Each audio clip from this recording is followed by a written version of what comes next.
Good evening. My name is Katie Mangan, and welcome to the Do Tell Story Swap of Sonoma County. We're experiencing some technical difficulties, but we're hoping that we'll stay on air. I'm going to just go to our first teller, who is Marian Ferrante. Welcome, Marian, to the stage. Thank you. As a child, my family went camping and we spent time in the Sierra Nevada mountains. And I really love going into the mountains and seeing the American River crash on the boulders when you're up in the higher mountains.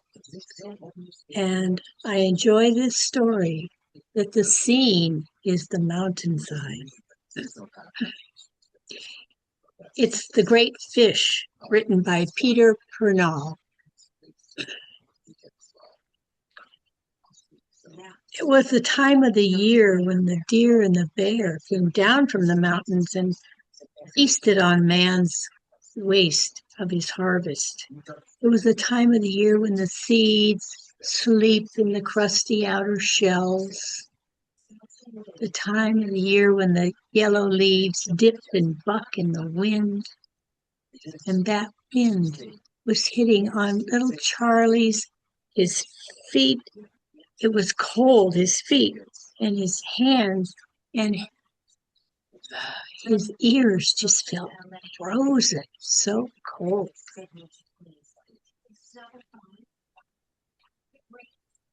Little Charlie moved through the forest. He was headed to grandfather's cabin. He'd been here many times. William Three Feathers, the father of his father. Just as the seeds rejoice, as the forest rejoices in the seeds, William Three Feathers rejoices when little Charlie comes to visit him at his cabin.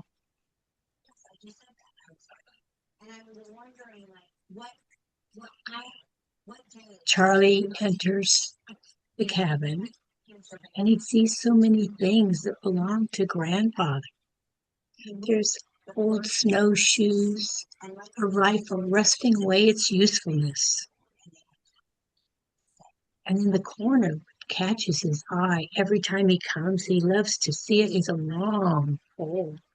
It's tipped with bone at the top because it's a fishing spear.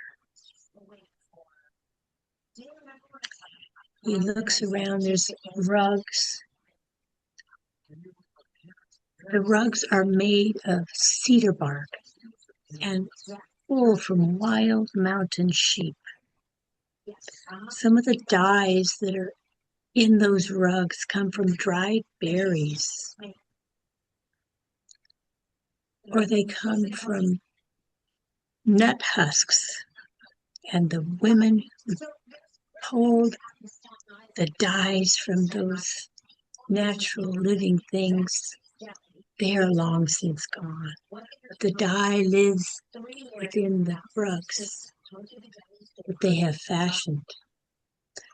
The rugs tell stories, and some of them tell the story of William Three Feathers' ancestors. Charlie sees again. Little Charlie sees that spear, and he says, "Grandfather, tell me the story of the great fish." Grandfather, yes. He leans back in his chair, closes his eyes, because it helps him remember the story of the great fish. He speaks up. Yes, the great fish, the brother of our people, the silver salmon. That fish loves the blue open sky, as does the Indian. That silver fish loves the hot mountain waters, how the waters leap up. They come down waterfalls, and he loves the waterfalls and the sparkling water as it just passes over gravel and many, many rocks. of the stream bed.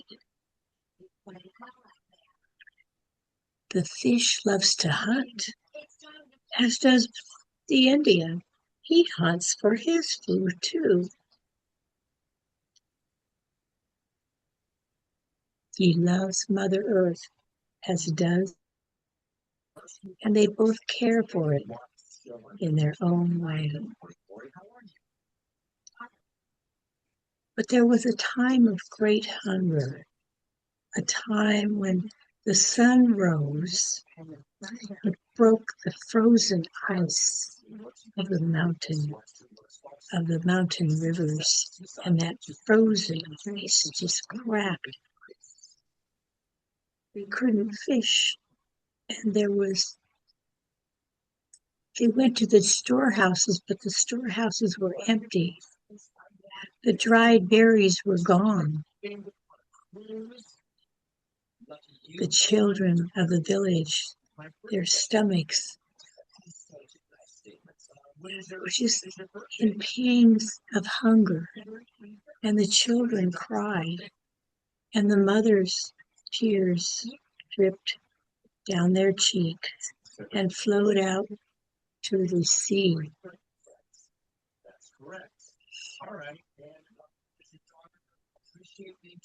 The tears of the mothers flowed down and out to the sea.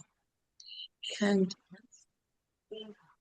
by the braves noted these teardrops, these drops of water that were so different. They were briny. And they said they're coming from the head of the waters. We shall determine to find where they're coming from.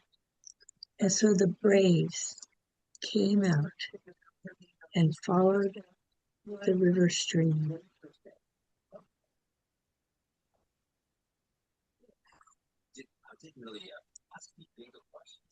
They saw the silver salmon in the river, and the silver salmon was coming down the river, as were others. Great schools of fish were filling the riverbed, and many schools came and they just choked the mouth of the river.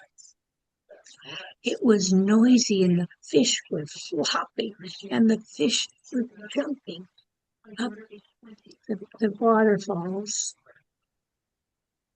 And the braves who were hungry out in the mountainside, they heard and they could tell, they knew that sound. The sound of many fish in the rivers, and they went to get their traps and their spears, and they came down to the river, and they waited. They saw them swimming by in great schools, and they fished, and they trapped, and they fed their families. The children were full, and the pangs of their hunger ceased. The tears of the mothers stopped, and the salmon brought a smile to their face again. They could smile, and they were satisfied. That fish found he loved being in the waters and swimming upstream and laying his eggs at the mouth of the water, up high in the mountain. And he returned every year. He did not disappoint. Each year he came, and that fed the whole village each year. And the Indians were grateful. They were grateful. And since that time, salmon returns. He loves those pure waters. He brings forth again his children there. And then William Three Feathers rocked back in his chair.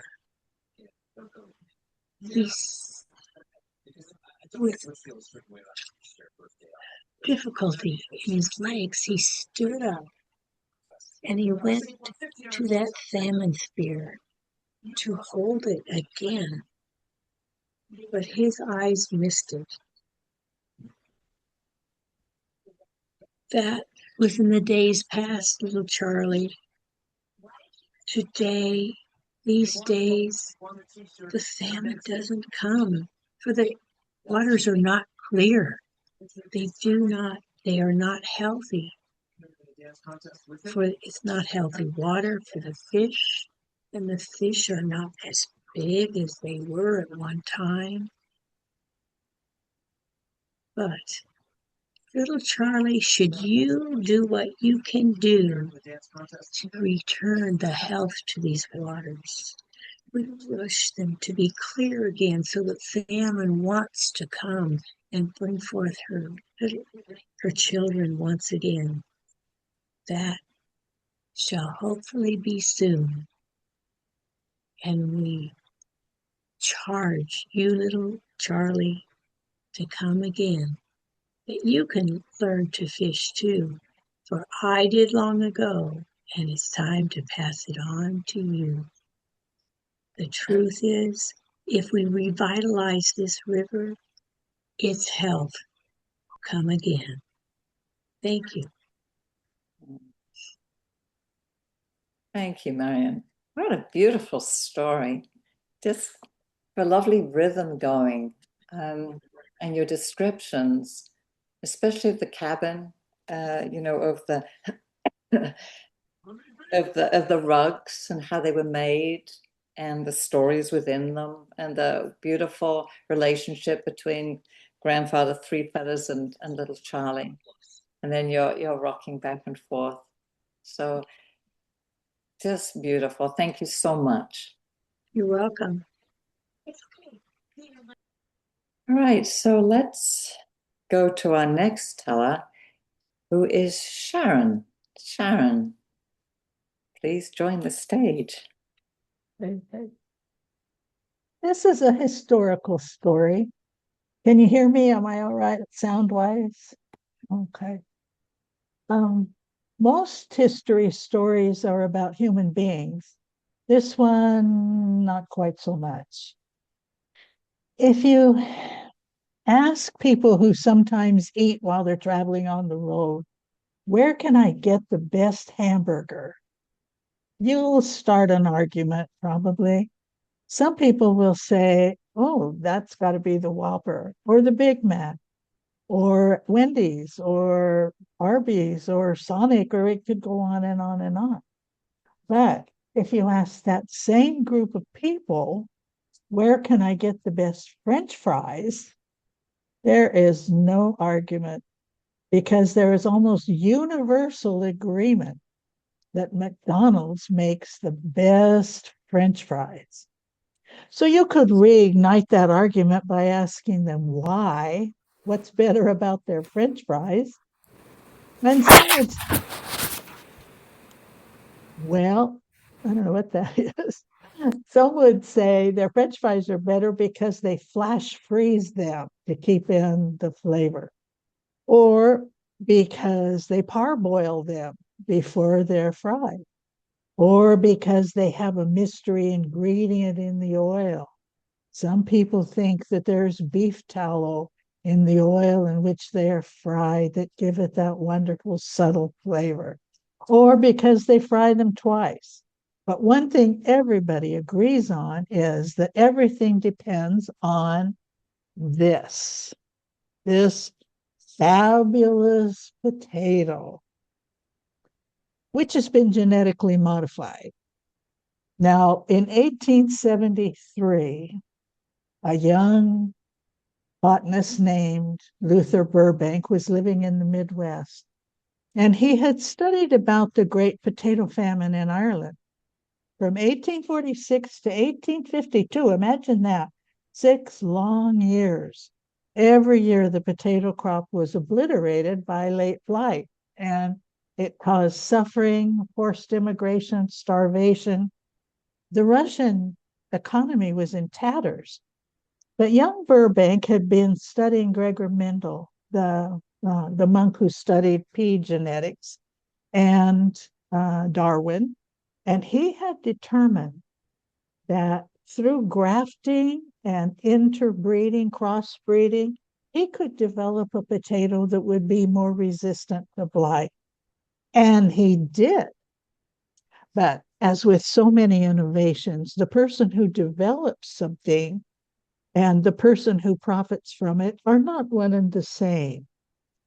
And a man came along and bought that seed and those plans for that potato from him for $50. And eventually those seeds wound up in the Burpee Seed Company, what you may be familiar with. And so at that point, Burbank the potato and Burbank the botanist went their separate ways. And the potato, as you have seen, went on to great glory at McDonald's. But the botanist took his $50 and went to California because he determined that that would be a longer growing period and he would be able to practice his experiments more effectively and efficiently, which he did. And he went to Santa Rosa, which he declared to be the best growing country in the world. And he bought 4 acres and he went to work. And during the 50 some years of his lifetime, he developed literally hundreds of new plant varieties. Some of them are really familiar to us: the Shasta daisy, the Santa Rosa plum. There were more than 200 kinds of roses. And today, if you go to Santa Rosa and you drive up Santa Rosa Avenue to the corner of Sonoma, you will see his house and his gardens that are still there. And you can investigate for yourself some of the different kinds of plants that he had there, especially those roses. And seedlings are there. You can try your own experiments and take them home. But during that long 50 some year career, he became very famous. Presidents and royalty came to visit him, and he did very well indeed. But there was no patent protection for plants because they were not considered to be an invention. And so he could not protect any of the planting that he developed. In 1930, the patent office changed its mind and they decided that a new variety of plant was indeed an invention and could be protected. And so even though Burbank was dead by then, his wife was able to do that, to apply for patents for many of the varieties of plants that he had. And so that, oh, wait. Oh, there's breaking news here about this potato.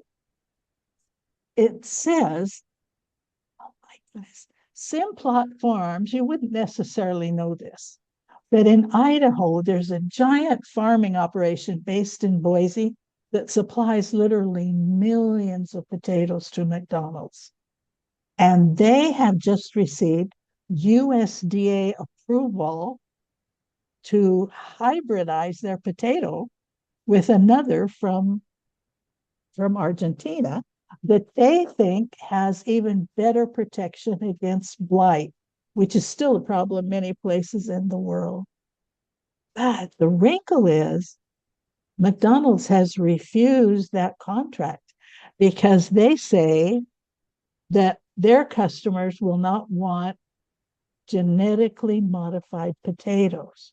Now, there's a surprise because all potatoes have been genetically modified from, as we know, 1873. So Simplot thinks they can make up the difference by selling them in the grocery store, and that you and I don't care if our potatoes are genetically modified or not. Isn't that something? The history of potatoes goes on and on. Like all human history, it changes every day. Stay tuned. Oh, Sharon, what a great history lesson. And you just do it so beautifully. I love how you start, with fast food, and then you go to the potato and how it's cooked and everything. And then you bring us to Santa Rosa, which of course is our hometown. And it's just so cool, so beautifully done, and you make it so interesting. But I loved the end with the breaking news and how you're sort of reading it, and you sort of really draw us in even closer. So thank you again. And Sharon is going to be telling this story at Genre tomorrow night. So if you want to hear it again, sign up. And if you want to give helpful feedback, I'd be grateful. Okay. All right. So we'll carry on. And then at the end, if you want some feedback, Sharon, if people have feedback, we'll do that. Or, okay, great. Thank you so much. All right. Our next teller is Beth Wakely. Welcome, Beth. Thank you.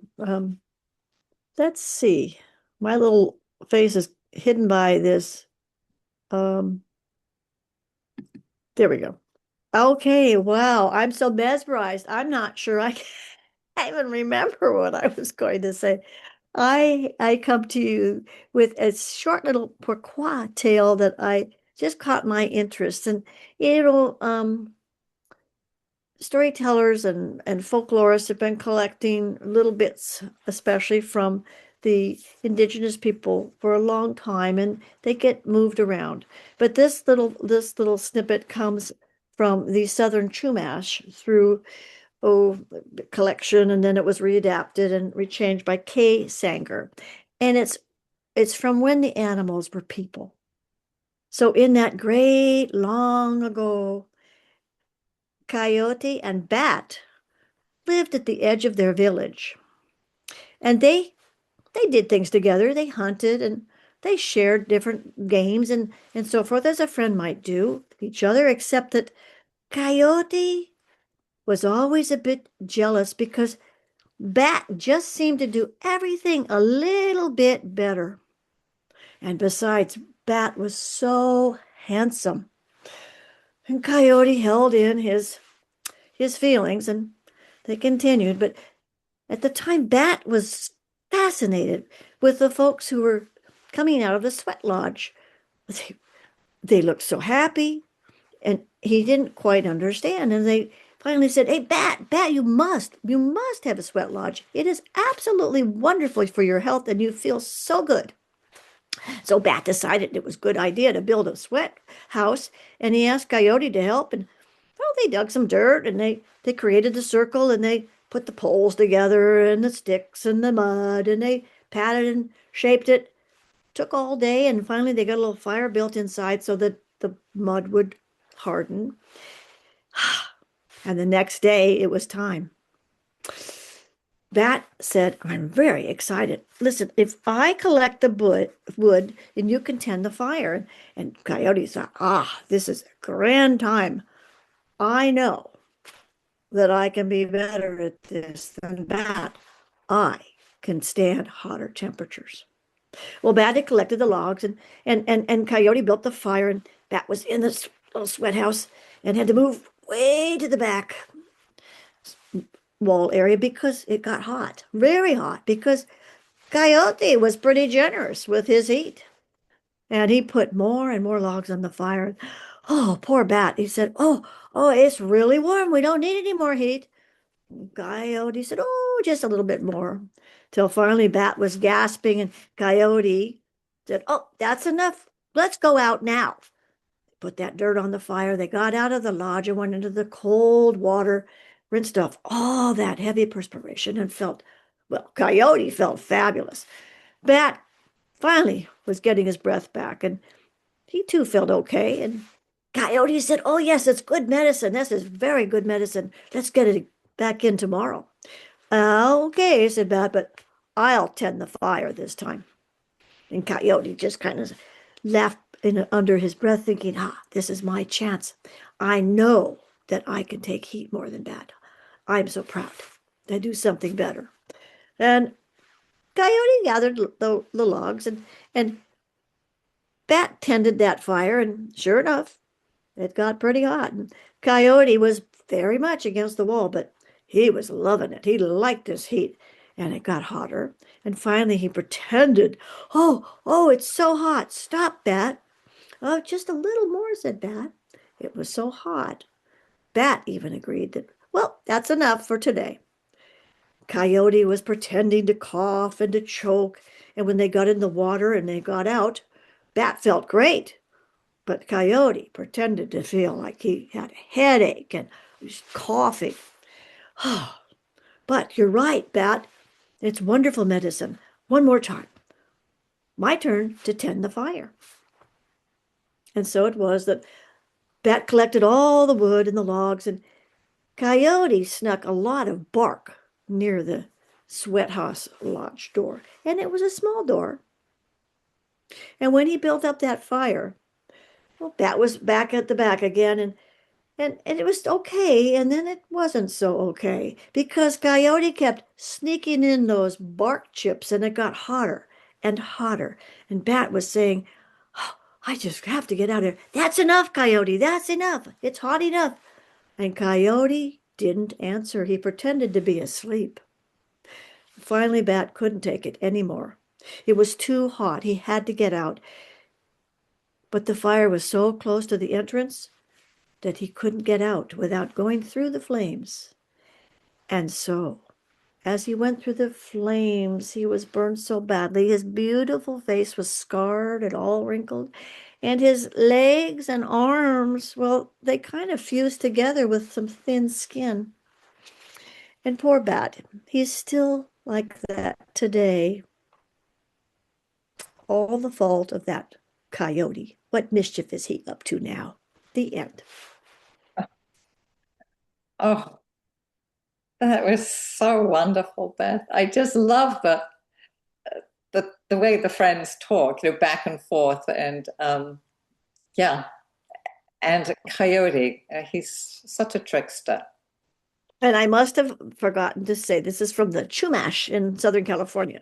So many of those place names are from the Southern Chumash, like Ojai and Anacapa and all the islands down there. Oh, lovely. And I mean, for anybody who's been in a sweat lodge, it's just like, it's hot enough. It's hot enough. Yes. I really enjoyed that so much. Oh gosh, it was great. Bring us more of those, Beth, please. Thank you very much. So, Vicky, I'm wondering, shall we have Renu's story? And is there anybody else who has a story? We could pause the recording, right? Like whatever. Well, yeah, we could, and do the prompt and sure, and come back and see if people are more excited about telling a story. Okay, so we'll have Renu tell her story, I think, because I think it would be sad not to. We're on a roll right now. I with my fingers crossed. Does that sound good, Vicky? It does. Hold on, I just have to find Renew. Hold on. Okay, and then after Renew, we'll have a little break. Renew, welcome to the stage. Thank you.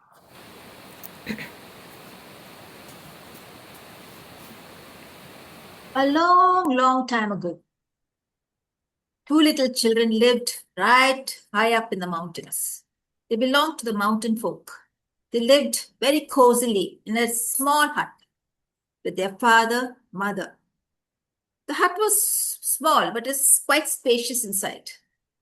They had a lovely little space where they slept, a lovely little space where the mother cooked the food, and a little space for them to store all the vegetables that their father grew on the mountainside. Now the children were very happy. They loved living in the mountains. They loved spending their time by the little streams that flowed down the mountain into the little village far below. During the summer, they loved playing around, running around barefoot. None of the mountain folk ever wore footwear. But when the season got colder and colder and sometimes snow fell on the mountain, the children really wished for a pair of shoes because their feet would turn cold and blue and they didn't really like to be outside. Both Maya and her brother Ram begged their parents. They first went to their father and said, Pa, can you please buy a pair of shoes for us? We love playing outside, but our feet are so cold. Their father looked at them and said, Well, we grew up on this mountain and we didn't ever want shoes. I'm sorry, my dears, I can't buy shoes for you. So they went to their mother and said, Ma, can you please get us a pair of shoes? Give us a little money and we will go down the mountain ourselves. Mother looked at them and said, I'm so sorry, Maya and Ram, but we don't have money. We can't afford to buy you a pair of shoes. The children felt sad and they went out, walked a little bit, and came to where their grandma lived. She was sitting outside on a chair smoking her pipe. Grandma, we really need a pair of shoes. Do you have a little money for us? Me? Money? No. But I can tell you how you can earn some. How? Asked children. Get a few turnip seeds, plant them on the mountain, and when they grow up, go down the mountain, sell them in the marketplace, and buy yourself some shoes. The children looked at each other very excited. That sounded like a plan. And so they went off, got some seeds from another man higher up the mountain. They went looking for a space where they could plant, right next to the potato patch that their father grew. So they dug and they dug and they dug. They very slowly they planted them in neat rows. And every morning they would come there to have a look. When would this seed start sprouting? And soon, as the weeks went by, little leaves they could see coming out of the ground. They were so excited. But there was danger. Little grubs and little worms had started to come and eat up the leaves. Oh, we have to do something. And so they started removing all the bugs and chasing away all the worms. The plants continued to grow, and soon the leaves were really tall. They brought their parents and their grandma there to have a look. Oh my, you've done a good job, children, the grandma said with a big smile on her face. And soon after that, the children harvested the turnips. They were big, juicy. Their father said, I've never seen such big turnips in my life. Come on, let's put them in a sack. The father brought a sack, and soon all four of them had filled the sack with big, juicy turnips. The horse was brought. Father lifted both of them onto the horse and put the sack in front. Come on, children, go down to the village and sell your turnips. All the best, he said. And so soon the children did it. Maya turned around and said, how do you find the village? Don't worry, just follow the road, he said. And so they started galloping. Tidik, tidik, tidik, tidik, tidik. And on their way, they met an old man standing by the side of the road. And he said, where are you two off to? And they said, well, we've grown some turnips and we're going down to the village to sell them so that we can buy a pair of shoes. That sounds good. But turnips? Oh, I haven't eaten turnips in a long time. We'll give you some, said Maya. And she took a few and gave them to the man. Thank you, he said. And they continued on their way. And as they went a little bit down, they saw a lady. And she said, where are you off to? They said, we are going down to the village to sell our turnips, to buy ourselves a pair of shoes. That sounds exciting, she said. What are you going to sell? Turnips. And Maya took out one and showed it. Wow, I've never seen such big turnips in my life. How I wish I could have one to make soup. Oh, have some, said Maya, and took out a few and gave it to the woman. And they continued on their way. And as they went, someone or the other stopped them and they kept giving away turnips. Finally, they came down towards a stream. And they saw a lady there and they said, how do we get down to the village? She said, oh, don't just follow the stream and it'll take you down to the village. They were so happy she had helped them that they gave her a couple of turnips. And they continued down the way till they reached the village. And straight they went to the shop. But when Maya lifted the sack, it was very light. Are there any turnips left for us? She thought.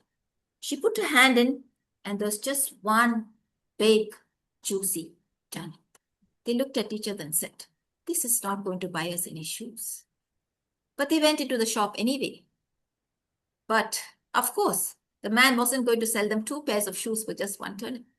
So they came out very disappointed. Then they saw along the marketplace a lot of excitement. So they went there to see what was happening. People had put all their vegetables out to sell. And then a man saw them and said, "What is that in your hand?" "It's a turnip," said Ram. "Wow, it's huge. I've never seen such a wonderful turnip.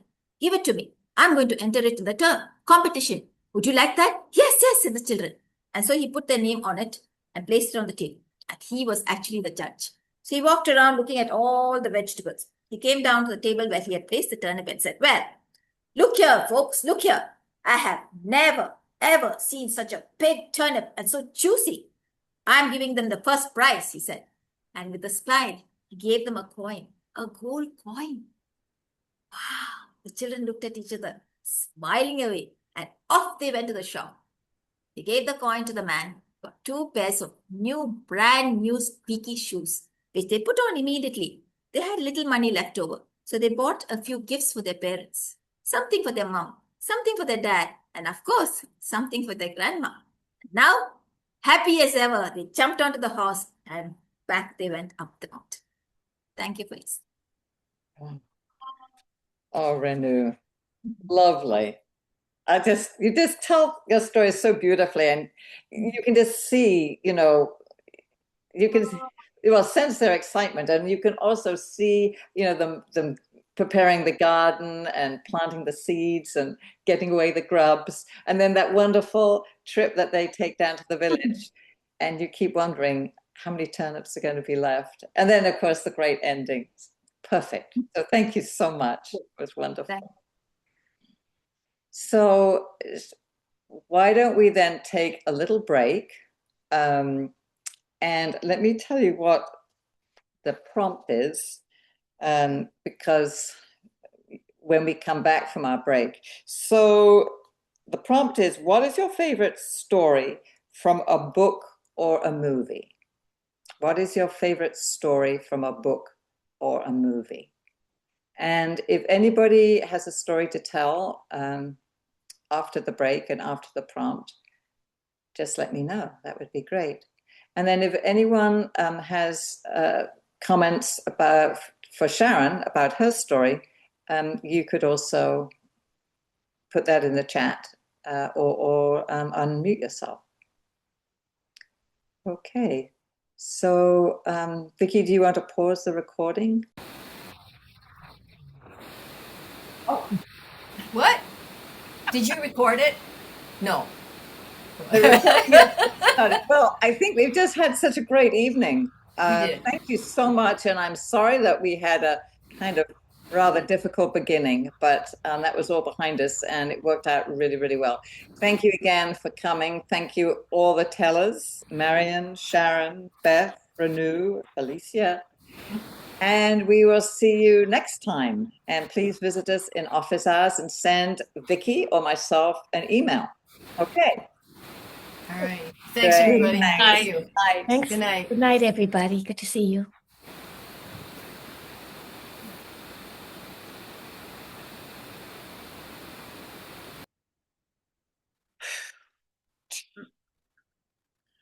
Have you stopped the recording?